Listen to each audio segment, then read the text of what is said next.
Hi guys, this is EBPMAN with Tablets for Me, and today we're going to do an unboxing and a review of a game controller for your Android device. It's from MOGA, and it's the MOGA Power Pro.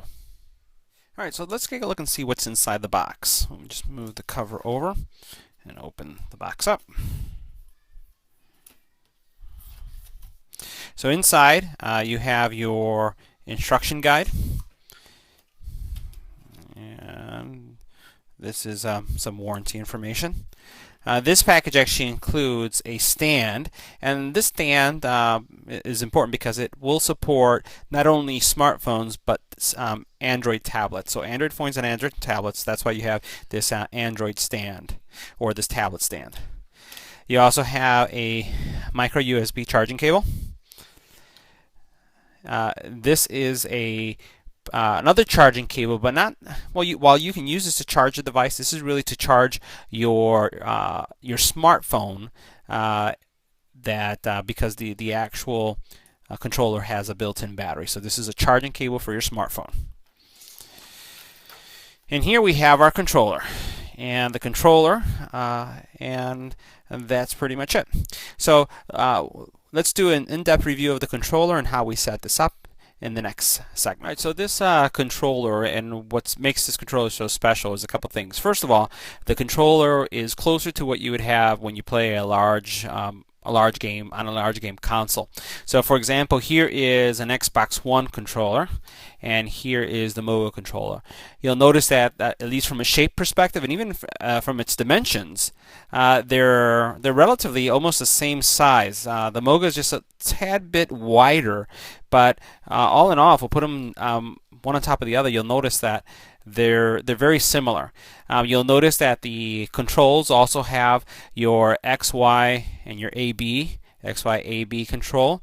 You have your joysticks here, and you have your joysticks here, very similar.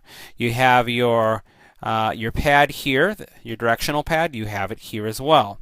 You have your two buttons here, which serve various functions on the Xbox One, and here you have two buttons as well as you have one additional one here, just as you have one here. We'll go into what this button does functionally in a couple seconds. Now, in addition to these front controls, which are similar, the Xbox and the Xbox One and the PlayStation have these controls here, and if we go here, you'll notice the same thing. We have an R1, R2, and an L2. So this gives you the feel of playing on a large console on your Android phone or Android tablet. So in addition to having a lot of the aspects of a larger controller, there's a couple things that we'll point out.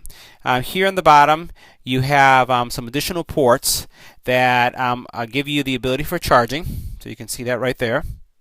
And also what we have is, so this is our charge in, so this is how you charge it, and this is where you'd connect a USB coming out to provide power to your tablet or your smartphone.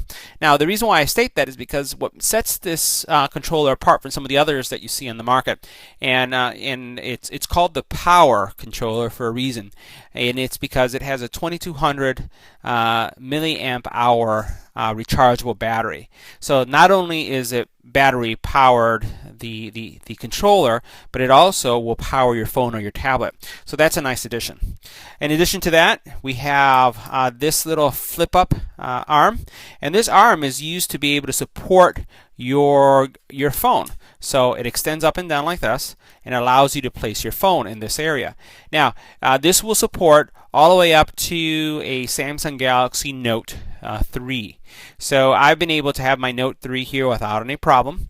It will not support larger tablets, and that's why, as we were indicating earlier, you have this stand that will give your tablet the appropriate support it needs. So you would place your tablet here, and then you would use your game controller to play it over here. So again, pretty versatile and giving you the ability to really have a great gaming experience when you're using your tablet or your smartphone.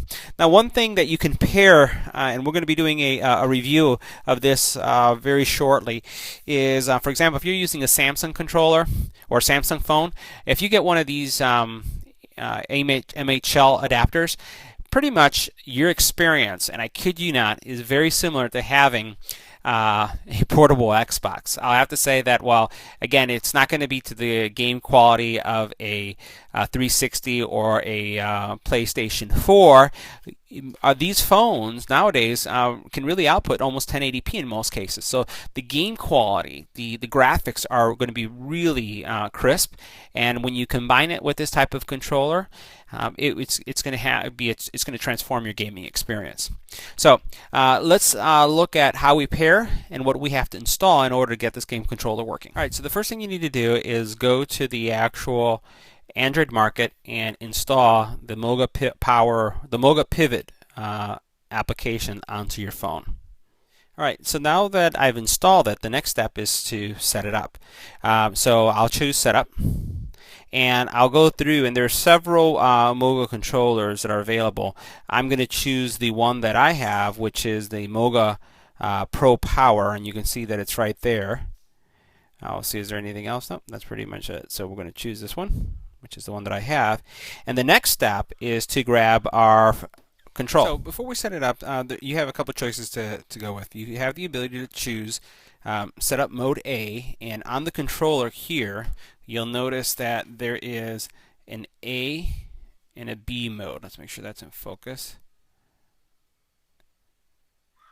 See that A and B mode, and the difference between the two modes is it's described as the A mode, and then the B mode makes a reference to HID gaming experience. And pretty much what that means is that with the A mode, it's going to be leveraging, or it's for most games that are already designed to work with the MOGA Pivot software. And then the B mode is for those games that aren't. And the word is that it could potentially even be used, the MOGA controller, to use on like PCs, for example.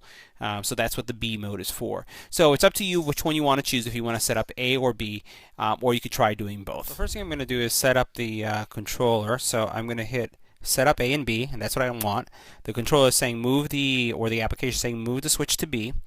So I'm going to switch it to B. When I switch it to B, you notice that the lights are flashing. That's my Bluetooth pairing is on. I'm going to say MOGA is ready, and it's going to start searching for the MOGA controller.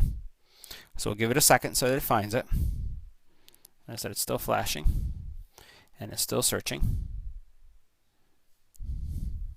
So we'll take a couple seconds for it to find it and pair. One thing that you'll want to make sure is that your phone is in Bluetooth. It's already found it, so now it's syncing the controller. And now all I have to do is follow the instructions and tap Next.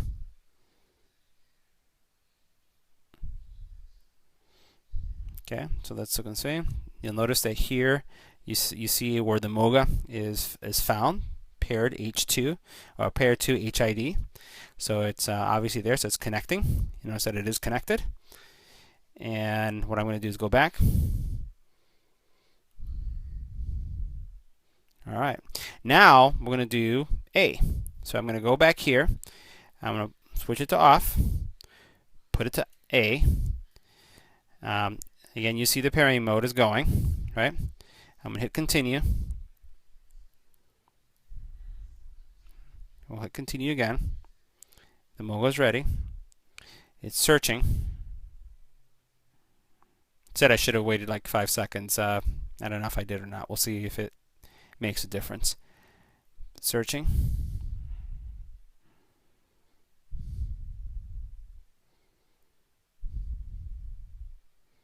Now it's syncing. And it's connected.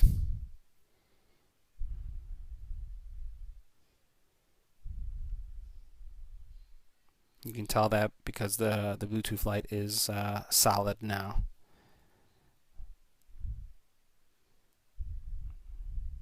All right, now we're done. Now I do have the ability to download a free copy of Pac-Man, which comes with the application. I'll say not now. And so now that the controller is paired, you have a couple options. These are all the MOGA certified or MOGA optimized programs that are available that you can download from their marketplace, right? And Some of these games are already available on your on the regular Android marketplace, so you don't always have to get them here. But you'll notice how it's highlighting that these are the A compatible, and again, the B would be for those games that may or may not be compatible with the phone, with the MOGA controller. So again, a wide list of games. You can see that there's a lot of some nice games out there. You can go through and choose which games you'd like to download and use. I already have a game that's installed on this phone, so let's take a look at how that works with the MOGA controller. So what I did is I launched Asphalt, the game, and this is version 8. It knows I had been playing this before without the controller. It knows that I have the controller now, so it's giving me all of the things that I need to be aware of, or the control settings when I'm using this controller. So what I'm going to do is I'm going to place it in its cradle. I'm going to do it by doing this thing right here. So this is my Galaxy Note 3. And now what I can do is, if you'll notice, as I'm using my D keypad, watch this, as I'm moving my D keypad, that's this right here, I am now controlling what's happening in the game. So what I could do is use my up arrow, or my up joystick. See how that moves it? This one doesn't, obviously. That's not what it's designed for. But you can see clearly that this was an Android game that was downloaded directly from the Android market, not from the MOGA market. They do advise that you get the games from their marketplace, but this is one that I already had, and I am operating in the A mode. Now, let me go ahead and start the game, and I'll show you some gameplay. Alright, so here I have the race is starting up on the actual game. You'll notice, again, I'm holding the controller. It feels good. I'm taking off, and you'll notice that I'm controlling it just as if I would as I'm using the, like if I was playing on an Xbox. I can, press. Oops, I crashed. It's kind of hard to talk and actually record a video at the same time. But you'll see great gameplay. I can press my brake. I can go faster. I can, put in, change the perspective depending on how I want to drive the car. I can go, accelerate. But the experience, and there I got my nitro going.